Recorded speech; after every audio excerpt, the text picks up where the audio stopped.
Jeremias 29, a partir do versículo 4. 29, a partir do versículo 4. 2 anos que o servo do Senhor completou segunda-feira, dia 11, aqui na liderança da igreja de Marechal. Deixa eu perguntar aqui baixinho para ele não ouvir. Está dando certo, irmãos? Alguma coisa, fala comigo que eu pego ele depois no particular. Amém? Está dando certo, aleluia. Deus é bom demais, né? E diz assim a Bíblia Sagrada. Eu leio na nova tradução da linguagem de hoje. Se você não tiver, não tem problema, tu acompanha aí. O Senhor Todo-Poderoso, o Deus de Israel, diz o seguinte a todos os judeus que ele deixou Nabucodonosor levar como prisioneiros de Jerusalém para a Babilônia. Construam casas e morem nelas, plantem árvores frutíferas e comam dos seus frutos. Casem, tenham filhos, e que os filhos casem e também tenham filhos. Vocês devem aumentar em número e não diminuir. Trabalhem para o bem da cidade, para onde eu os mandei como prisioneiros. Orem a mim, pedindo em favor dela, pois se ela estiver bem, vocês também estarão. Eu, Senhor Todo-Poderoso, o Deus de Israel, os estou avisando para que não se deixem enganar pelos profetas que vivem no meio de vocês, nem por aqueles que dizem que pode adivinhar o futuro. Não deem atenção aos sonhos deles. Eles dizem mentiras em meu nome, eu não os enviei. Eu, Senhor, estou falando. O Senhor Deus diz ainda: quando os 70 anos da Babilônia passarem, eu mostrarei que me interesso por vocês e cumprirei a minha promessa de trazê-los de volta à pátria. Só eu conheço os planos que tenho para vocês, prosperidade e não desgraça, e um futuro cheio de esperança. Sou eu, o Senhor, que está falando. Então vocês vão me chamar e orar a mim, e eu responderei. Vocês vão me procurar e me achar, pois vão me procurar com todo o coração. Sim, eu afirmo que vocês me encontrarão e que eu os levarei de volta à pátria. Eu os ajuntarei de todos os países, de todos os lugares por onde os espalhei. Levarei vocês de volta à terra de onde os tirei e levei como prisioneiros. Eu, o Senhor, estou falando. Amém, Jorginho? Amém, irmãos. Deus fala. Falava e continua falando. E que Ele fale agora ao nosso coração. Diga para o seu irmão: irmão, quero ouvir a palavra de Deus. E fala assim: não me atrapalhe. Não me atrapalhe. Ninguém gosta disso, né? Fala com o irmão, esse negócio a gente sempre repete. Meus irmãos, você faz plano para a sua vida? Em dezembro, olha só, eu e a Donione fomos lá para Gramado. A firma da Cristiane mandou a gente para Gramado, irmãos. Chegamos lá no aeroporto de Porto Alegre e pegamos as malas e nós fomos para o ônibus que ia levar a gente para Gramado. De repente alguém liga para a Donione: o senhor Joel está por aí? Tá, é meu marido. Ele furtou uma mala aqui do aeroporto. O que? Você está chamando o meu marido de ladrão? Eu vou mandar prender você, hein? Irmão, Donione, não é mole não. Cuidado, se falar mal do marido, dos filhos, é um problema sério. Meus amados irmãos, eu peguei a mala errada, irmãos. E a polícia lá é boa, a polícia descobriu e foi atrás de mim. E eu fui lá levar a mala de volta na delegacia. E lá estava o dono da mala verdadeira com a minha mala, era igualzinha, mesmo nu, tudo igual, irmãos. E eu cheguei, de quem eu peguei a mala? Ele: meu filho, me desculpa, me perdoa. Graças a Deus não abriu nenhum processo contra mim. Deus é bom. Eu fiz o plano, eu tentei que desse tudo certo, deu esse probleminha no meio do caminho. Mas deixa eu dizer para vocês uma coisa: o plano de Deus é que é sempre o melhor, Renato.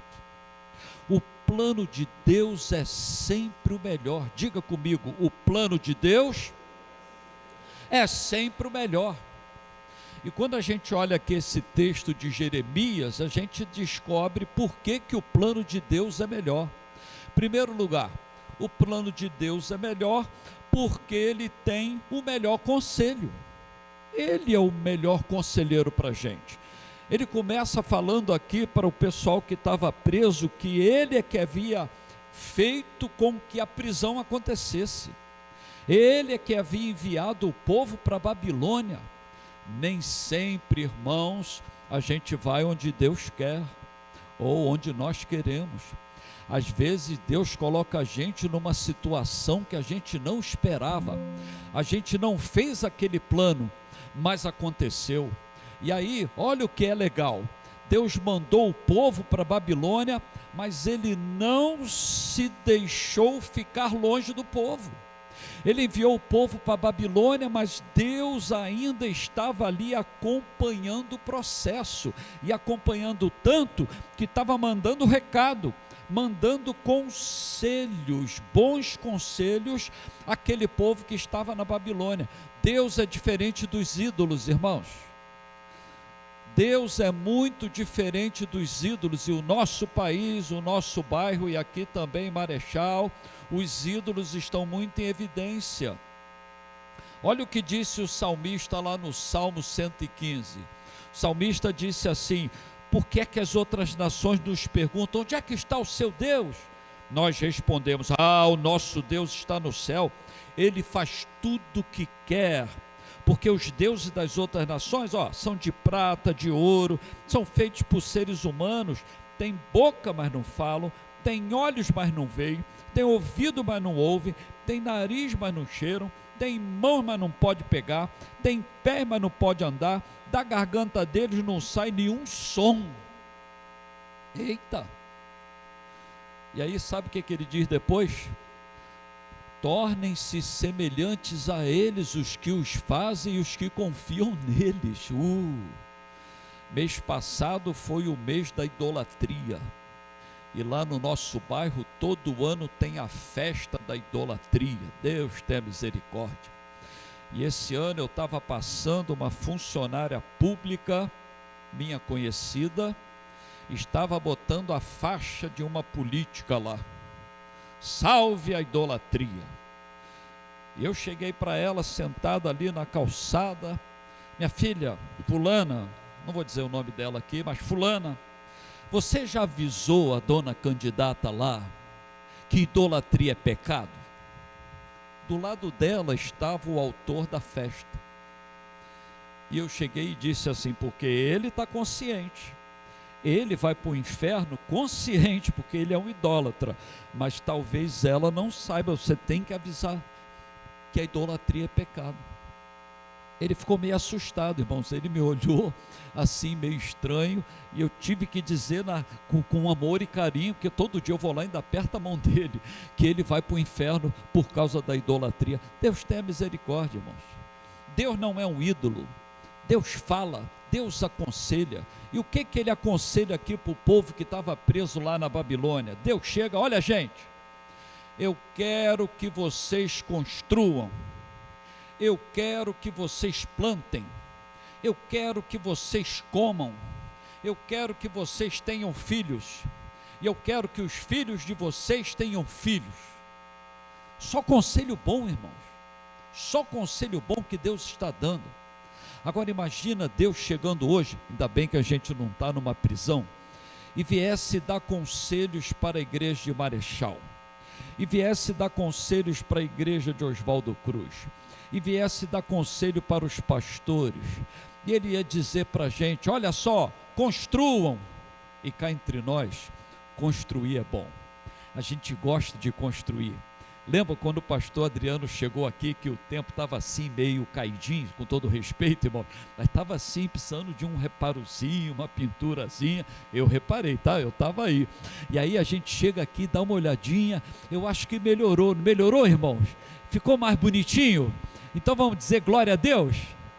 Aleluia, a gente gosta disso, irmãos. A gente gosta de fazer uma obra, a gente gosta de fazer um negocinho legal na casa do Senhor. Então isso serve para nós. Aí Deus vem e diz assim: plantem. Olha só, a gente não vai plantar porque a gente não está na roça, mas para nós, plantar é plantar o Evangelho. Para nós, plantar é falar de Jesus. Para nós, plantar é compartilhar o Evangelho que a gente já tem no coração. Terça-feira eu estava indo para a célula, lá na Vila Nova, ali no nosso bairro, e aí eu cheguei lá num dos estabelecimentos, que eu sempre passo lá nos estabelecimentos, cumprimentando todo mundo. Cheguei para o dono: meu filho, Fluminense joga hoje?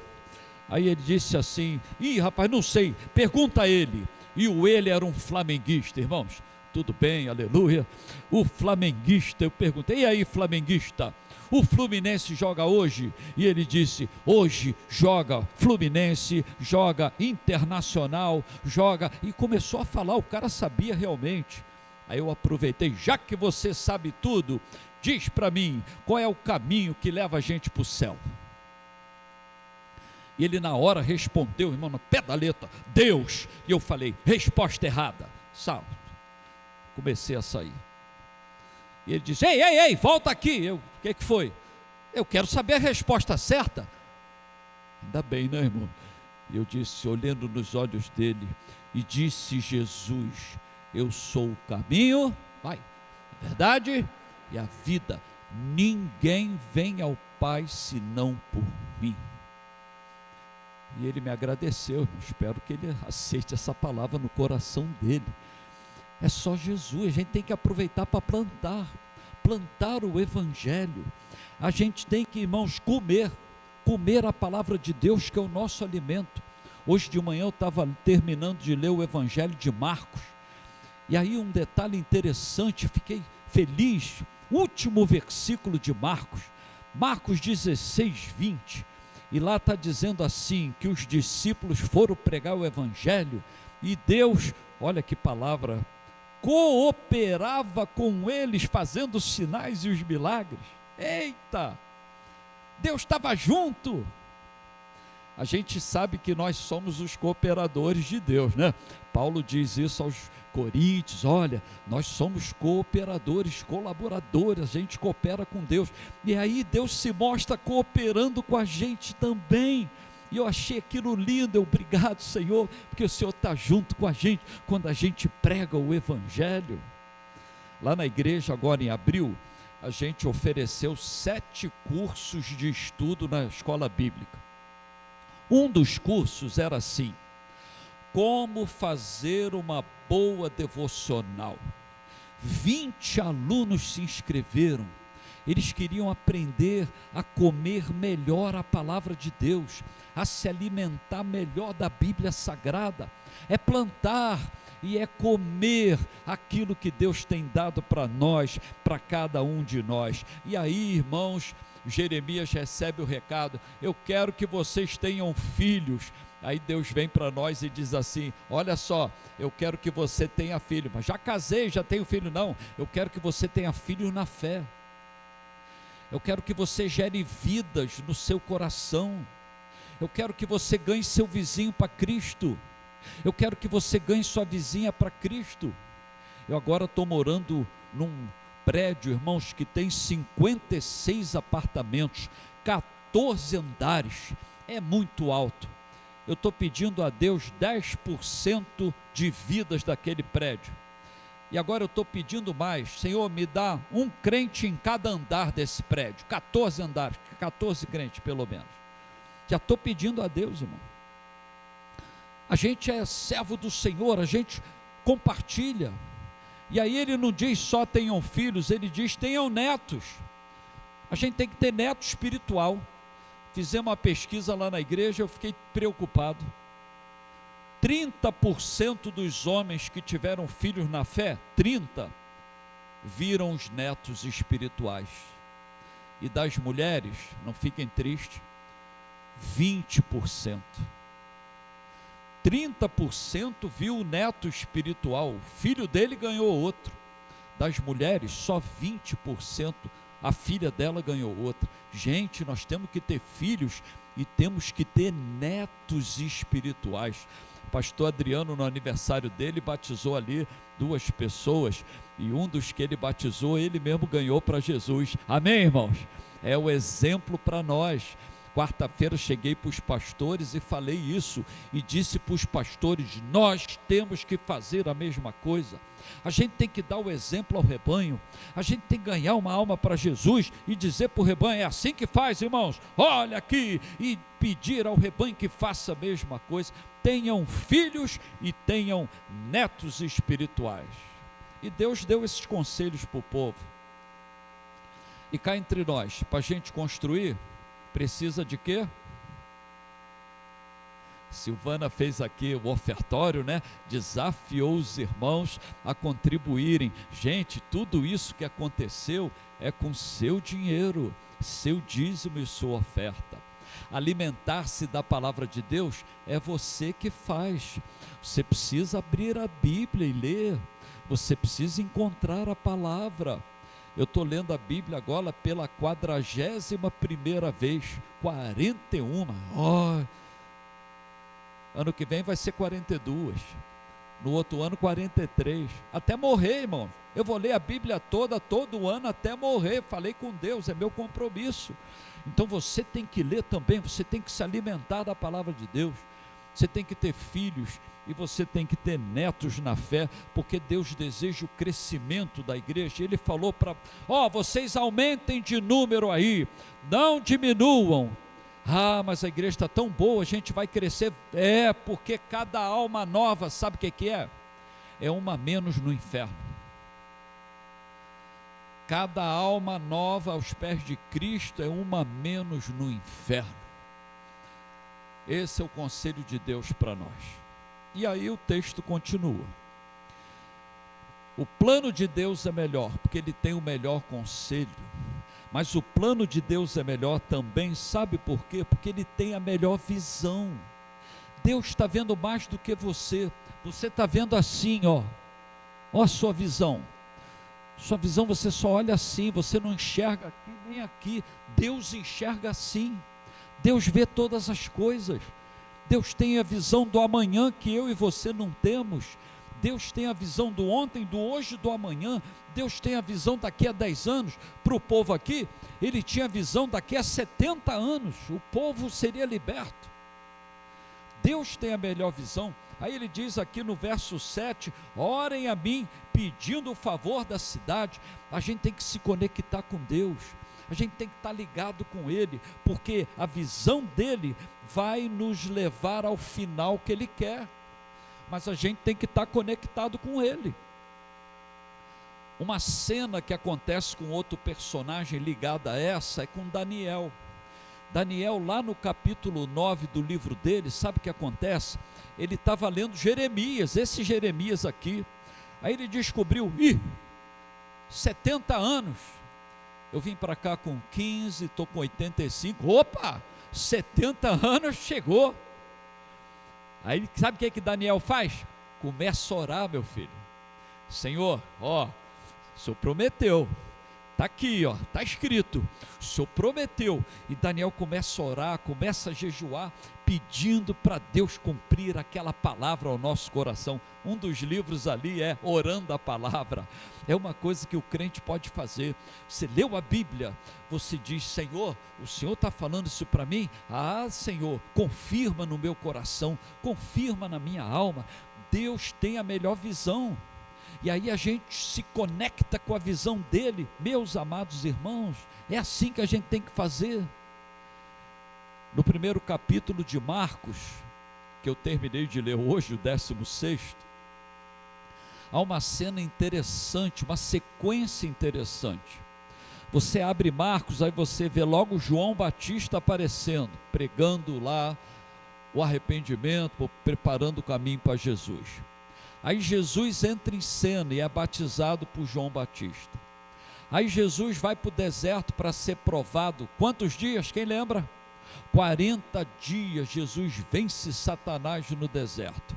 Aí Jesus prega o sermão evangelístico: arrependei-vos, porque é chegado o reino dos céus. Ele prega o sermão evangelístico. Aí Jesus começa, sabe o que? Discipulado. Pedro e André, vem comigo. Tiago e João, vem comigo. Começa a fazer discípulos. Aí Jesus faz, sabe o que? Vai pregar na sinagoga. Começa a ensinar a palavra agora na sinagoga. Aí sabe o que acontece? O diabo levanta de novo, um endemoniado na sinagoga. O diabo tentou parar Jesus de começar, não conseguiu. Jesus vem, aí ele levanta agora mais um para tentar parar Jesus, também não conseguiu. Jesus expulsou logo aquele demônio. Mas é isso que acontece na vida da igreja. A igreja precisa se converter, se batizar, vencer as provações, começar a pregar o evangelho, começar a discipular, ensinar a palavra e sabe o que mais? Se preparar para a oposição do diabo, do inferno. E o pior, espero que aqui nunca aconteça, irmãos, é porque lá aconteceu dentro da sinagoga. Pior que quando às vezes acontece dentro do ambiente religioso. Deus nos livre disso, né, irmãos? Porque está todo mundo no mesmo propósito. A gente tem que estar na mesma visão. A gente tem que estar na mesma direção. É pregar o evangelho, é ensinar o evangelho, é fazer discípulos de Cristo, é resistir ao diabo e ele fugirá de vós. Amém, irmãos? É assim que a gente tem que fazer, e assim aconteceu, porque Deus tem a melhor visão. Eu e você nem sempre temos. Eu e você nem sempre vemos com os olhos de Deus, a gente vê com os nossos olhos. Na véspera do Dia das Mães, lá na igreja, nós fizemos o 4º cafezão do Dia das Mães. Eita! Crente não bebe, não fuma, irmão, mas crente gosta de quê? De comer um negocinho, né, irmãos? A gente gosta, irmãos, a gente gosta. 174 mães apareceram. A gente teve que correr lá para pegar um extra rápido para poder completar lá o negócio. 40 mães não crentes, aleluia, falamos de Jesus para aquelas mães todas. E aí, na sexta-feira, a Dona Ione descobre lá em casa esse óculos. Estava escondido, irmãos. Esse óculos estava escondido. É o meu óculos mesmo, mas estava escondido, porque ele tem uma orelhinha aqui que me machuca. Aí eu parei de usar e fiquei usando esse aqui. Esse é de leitura, mas ele não me machuca. Aí ela disse: Joelzinho, você fica mais bonito com esse aqui. Usa esse, Joelzinho. Nossa, vai ressaltar os seus olhos, vai ressaltar o seu rosto. Usa esse. Foi mais ou menos assim, tá, irmão? Aí botei o óculos, fui para o cafezão das mães, e na hora do cafezão das mães eu estava na cabine de som para ler a tela lá da homenagem que eu fiz para as mães. Irmãos, esse óculos aqui tem um monte de focal aqui, bitrifocal, sei lá, e eu fiquei assim nervoso, tentando ler o negócio lá no telão, e eu estava nervoso, e fui lendo e tentando encontrar, porque eu desacostumei dele, irmãos, desacostumei do bichinho. Deus tem a melhor visão. A minha pergunta para você é: com que óculos você está olhando a visão de Deus? Você está olhando com óculos do seu interesse pessoal? Você está olhando com óculos do seu gosto pessoal? Você está olhando com óculos do interesse financeiro? A irmã queria ficar rica, mas não deu, não é isso, irmão? Às vezes a gente tem isso no coração. A gente quer olhar com óculos do interesse financeiro. Com que óculos você está olhando a visão de Deus? Reparou no texto que haviam opções? diferentes, estavam surgindo profetas na Babilônia falando outra coisa. E Deus reclama: não mandei esses caras aí não. A minha visão não é a que eles estão dando. A minha visão é do meu profeta. E Deus é tão bom que mandou até um profeta lá também, o Ezequiel, vai estar lá no meio da Babilônia. A visão de Deus esclarece melhor o plano de Deus no seu coração e no meu coração. Eu e você temos que ter a visão de Deus para entender o plano de Deus, porque com a sua visão você vai ficar dando cabeçada, com a sua visão você vai tropeçar, com a sua visão você não vai completar o plano de Deus. Mas olha para mim, o plano de Deus será completado comigo ou semigo, não existe essa palavra, tá, irmão? Mas contigo ou sentigo, o plano de Deus vai chegar onde Deus quer, mas Ele quer que você participe desse negócio, e Ele chegue lá, em nome de Jesus, amém? E aí, o texto mostra mais uma coisa: o plano de Deus é melhor, porque Ele tem o melhor conselho. O plano de Deus é melhor, porque Ele tem a melhor visão. Mas o plano de Deus é melhor, sabe por quê? Porque Ele quer caminhar junto com a gente. Aí a partir do verso 11 ele começa a falar: olha, eu é que sei os planos que eu tenho para vocês, eu já planejei tudo. É plano de paz, de prosperidade, para dar um fim, uma esperança. Eu sei, eu estou por dentro, já está tudo certinho. Aí vocês vão fazer, sabe o que? Vocês vão orar, vocês vão me buscar, e vocês vão me encontrar, porque vocês vão me buscar de todo o coração, para a gente ir junto.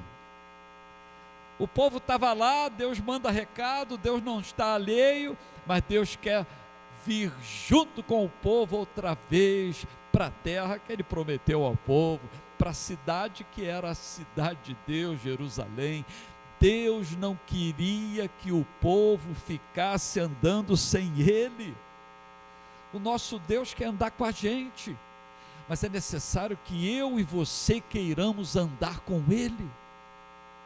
É necessário que eu e você entendamos isso a cada dia. Eu tenho que andar com Deus. Você não pode perder o fio da meada. Você não pode perder esse negócio. Como eu disse para vocês, estou lendo a Bíblia de novo. Geralmente começo em Gênesis. E lá no capítulo 5 fala de um cara que andou com Deus, Enoque. Enoque andou com Deus e Deus para si o tomou. Aí no capítulo 6, outro cara andou com Deus, Noé. No meio da sua geração, Noé andou com Deus. E aquela geração era boa? Não, era ruim, era tão ruim que Deus destruiu com dilúvio.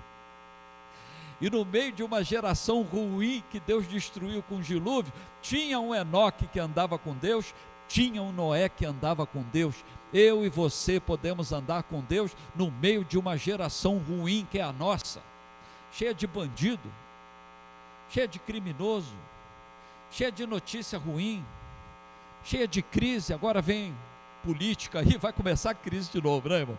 Toda vez é isso. Aí começa a fake news, começa problema, nossa, Deus nos ajude. É muita coisa ruim, mas no meio dessa coisa ruim pode ter uma luz chamada você, pode ter um sal chamado você, um sal que veio para salgar e salga por contato, um sal que veio para compartilhar as coisas boas que Deus tem para nós. Deus quer andar com a gente. Já falei para vocês que eu me mudei, agora eu estou nas alturas, irmãos, 9º andar, estou lá nas alturas. Eu já estou fazendo uma coisa lá nas alturas.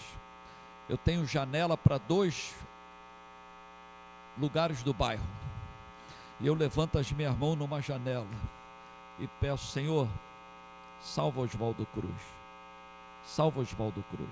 Aí viro lá na outra janela: Senhor, salva Oswaldo Cruz.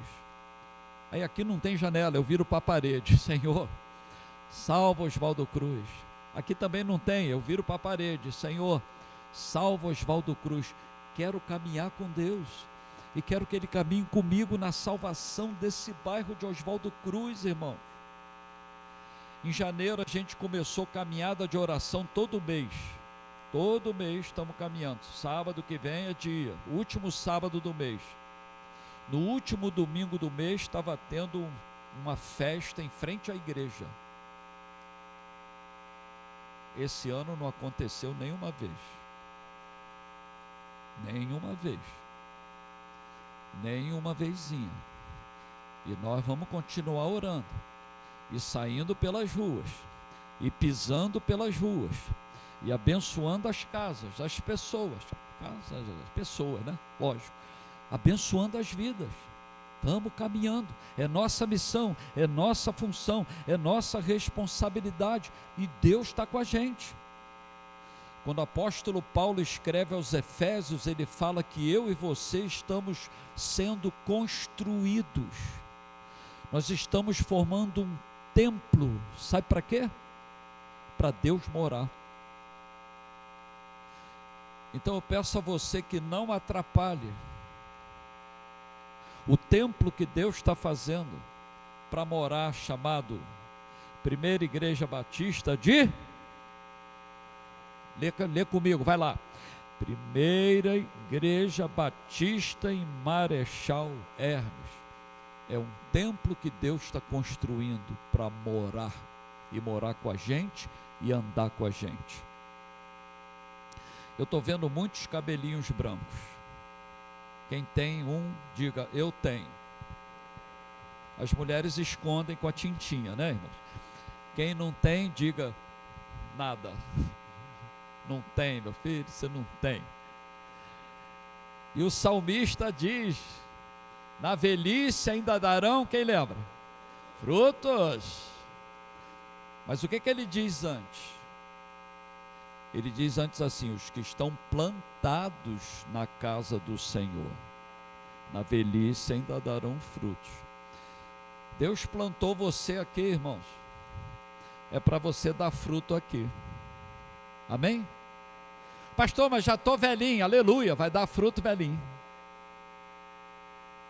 Não vai ser fruto murchinho, vai ser fruto novinho, com os cabelinhos brancos. E você vai salvar almas em Marechal. Marechal tem mais de 40 mil habitantes. Precisa de você para evangelizar essas pessoas. Em nome de Jesus, feche seus olhos. Deus tem um plano para Marechal, para o pastor Adriano, e esse plano é o melhor. Por quê? Porque Deus é o melhor conselheiro.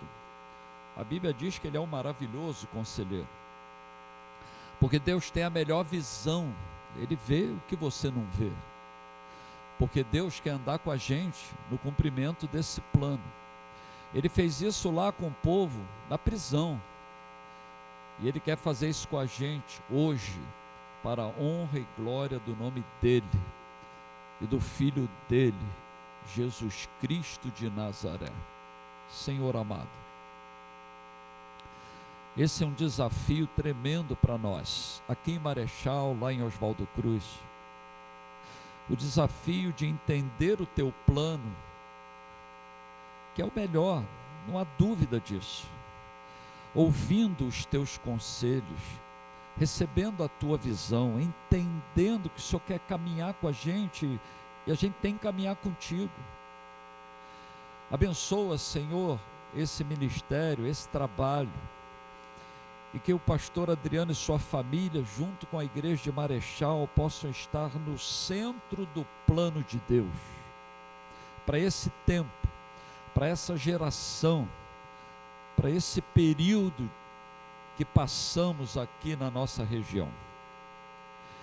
E que não haja bandido para parar o trabalho, e que não haja roubo de carro para parar o trabalho, e que não haja assalto de moto para parar o trabalho, e que não haja fomentação da idolatria para parar o trabalho, mas que a gente continue a servir a Cristo, nosso Rei, nosso Senhor, nosso Salvador, que a gente continue a servir a Cristo, que a gente continue a dar a nossa vida por Ele, que que deu sua vida por nós.